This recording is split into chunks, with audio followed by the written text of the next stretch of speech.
या ठिकाणी पोलीस विभागाच्या वतीनं ही इफ्तार पार्टी ठेवण्यात आलेली आहे। या इफ्तार पार्टीसाठी जमलेले सर्व मान्यवर रोजेदार मंडळी, आमचे सहकारी श्री गाडे साहेब, श्री पुजारी साहेब, मौलानाजी आणि आमचे सर्व समाज बांधव, खरं पाहिलं तर आपल्या आता ज्यांनी या ठिकाणी मनोगत व्यक्त केलं त्यांनी सांगितलं की हिंदूंसाठी जसा श्रावण महिना अतिशय पवित्र समजला जातो आणि विविध देवदेवतांची आराधना या महिन्यामध्ये हिंदू बांधव करत असतात, त्याच पद्धतीनुसार मुस्लिम बांधवांचा रमजान हा पवित्र महिना आहे।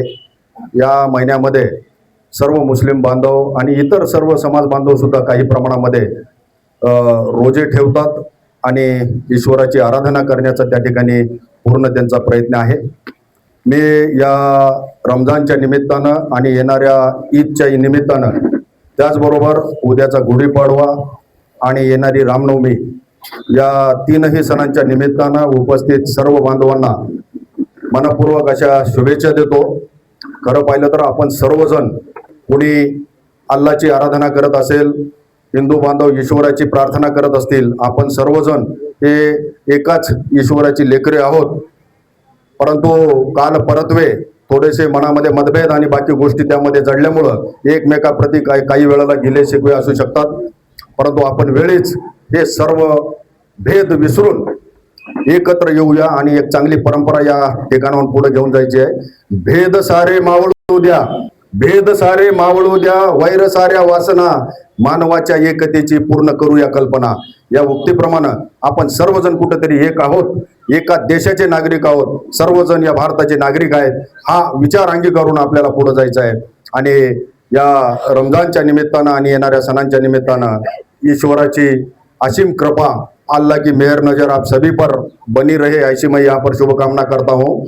ऐ खुदा तू रखवाला है हम सभी का, ऐ खुदा तू रखवाला है हम सभी का, ऐसा मंजर क्यों है, कहीं खुशी कहीं गम तो कहीं किसी के पीठ में खंजर क्यों है। सुना है कि तू रहता है हर जर्रे में, सुना है कि तू रहता है हर जर्रे में, फिर यहाँ पर कोई किसी का दोस्त और कोई दुश्मन क्यों है। त्यामुळं आपल्यामध्ये काही जरी थोडेफार भेद वाटत असतील, मनातले काही विचार पटत नसतील, तरी सुद्धा आपण सर्वजण मानवतेच्या भावनेतून एकत्र राहूयात आणि उदगीरमध्ये जे काही आपले सर्व जातीय धर्माची एकोप्याची जी परंपरा आहे, जातीय सलोखा अतिशय चांगला आहे, सामाजिक तणाव कुठेही नाही, ही परंपरा आपल्याला पुढे न्यायची आहे। आता आपल्याला रोजा खोलण्यापूर्वी परत मला वाटतं दुआ होणार आहे। या ठिकाणी मी एवढं म्हणेल कि महफिल है दुआओं की तो मैंने भी एक दुआ मांग ली, महफिल है दुआओं की तो मैंने भी एक दुआ मांग ली, मेरे अपनों को रखना खुशहाल, मेरे साथ भी और मेरे बाद भी।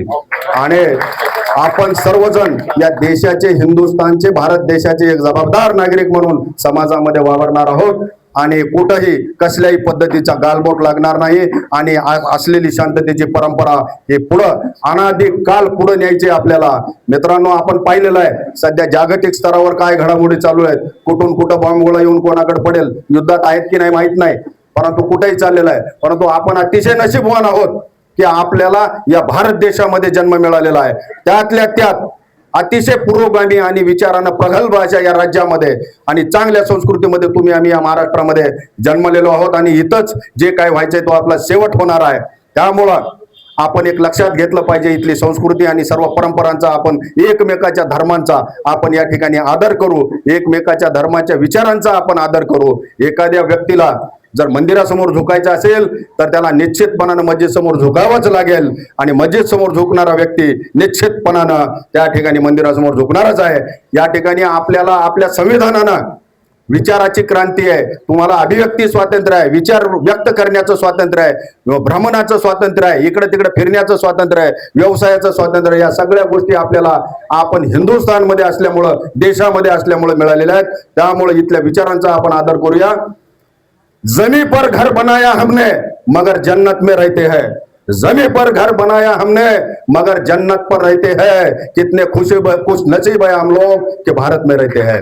त्यामुळं या सर्व संस्कृतीचा, सर्व परंपरांचा, एकमेकाच्या धर्मांचा, एकमेकाच्या विचारांचा आदर आणि सन्मान ठेवून आपण इथून पुढची परंपरा या ठिकाणाहून पुढे नेणार आहोत। नफरतों की दीवारें गिराकर तोड़ देंगे, नफरतों की दीवारें गिराकर तोड़ देंगे, चैन और अमन का माहौल बनाकर रख देंगे। जहां पर हो मंदिरों से प्यार और मस्जिदों का सम्मान, ऐसा हिंदुस्तान बनाकर रख देंगे। त्यामुळे मित्रांनो, कुणाच्याही कुठल्याही बेभान आणि उत्कट विचारानं बेभान होण्याची गरज नाही। उन्माद कुठेही येऊ देणार नाहीत। आपण सर्वजण एक आहोत, सर्व जाती धर्माचे लोक एक आहेत। हाच विचार घेऊन आपण पुढे जाणार आहोत आणि शांततेची आणि समृद्धीची परंपरा जी आहे ती आपण कायम राखणार आहोत। एवढं या प्रसंगी मी आपल्याला सांगू इच्छितो। शेवटी मानवतेचा विचार आहे, आपण सर्वजण माणुसकी विसरणार नाही, कधीही विसरणार नाहीत।